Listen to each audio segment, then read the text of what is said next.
Hi and welcome to another gaming video, and in today's video I am taking a look at Doom for the Super Nintendo. So I've been taking a look at different ports of the original Doom for various systems for a number of years, and today I'm taking a look at Doom for the Super Nintendo, and what a very interesting port it is.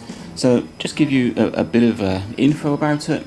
It used the Super Effects 2 chip, so to obviously render the 3D worlds. It came quite late in the Super Nintendo's life. I think it was released around 1995.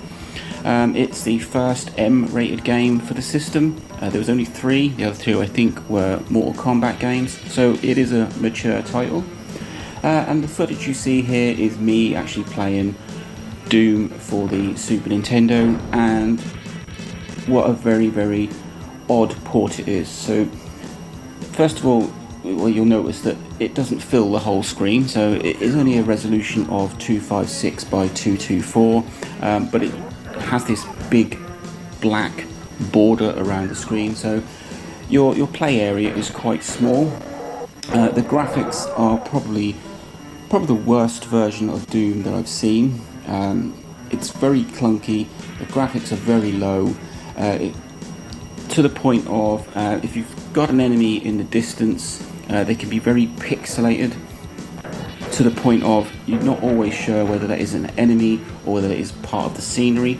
You'll see in a minute here there's an imp up there, but you can't really tell what it is until you get a bit closer to it. Hats off to whoever developed it. The Super Nintendo is not a system I would imagine Doom being on, and it may not be the best of versions, but PCs were quite expensive back when Doom was out and about, and if you owned a Super Nintendo and you wanted the Doom experience, it was a cheap way of playing the game. A couple of things. Well, first of all, you've seen how the graphics look, how pixelated it is. I mean, Doom, well, it was released in 1993 originally, a very decent game. Today the graphics don't quite hold up as they did then, but people take Doom for what it is.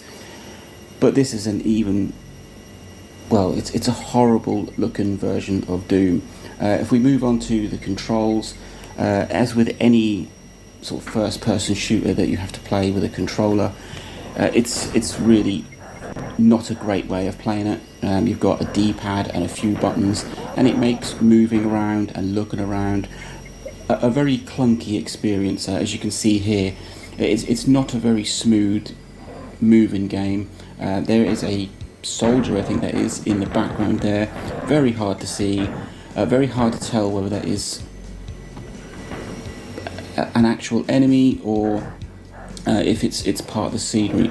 So I'm not too impressed with this at all. I mean, it's a great feat, I suppose, of getting Doom on a 16-bit console, but it's just probably the worst version I've seen it on, and I've played Doom on a lot of different systems, so this is just me trying to play Doom on a Super Nintendo. There are a number of other little things that are quite interesting about this port. The enemies, they're only animated from the front, so if you were to get behind an enemy, there'd be no animation. All enemies are deaf, so they won't hear you coming. I think they have to see you before they react. The Cyber Demon and the Spider Demon are present in the Super Nintendo version, which is a little odd because some of the other versions, like I think the 32X and the Jaguar version, they were missing from. And, well, there really isn't too much more to add to it. It's Doom, it's on a Super Nintendo, it's 16-bit, I mean, it was helped by the Super Effects 2 chip, but it is clearly the worst port of Doom that I've ever had the opportunity to play. But like I said, if you owned a Super Nintendo and you didn't own a PC, it was the cheapest way of playing Doom. So I'm going to leave it there.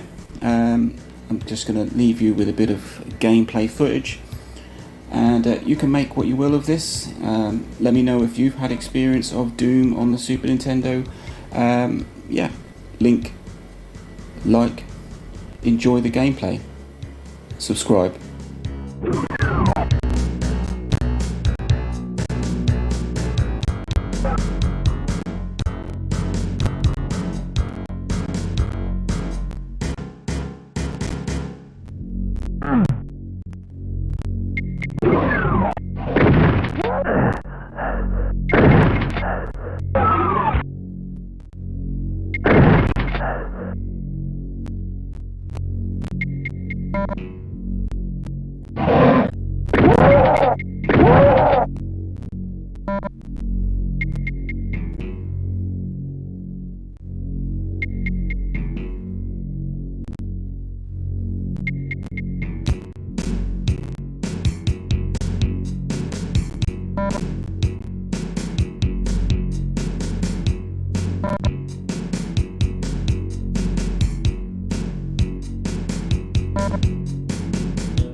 Yeah.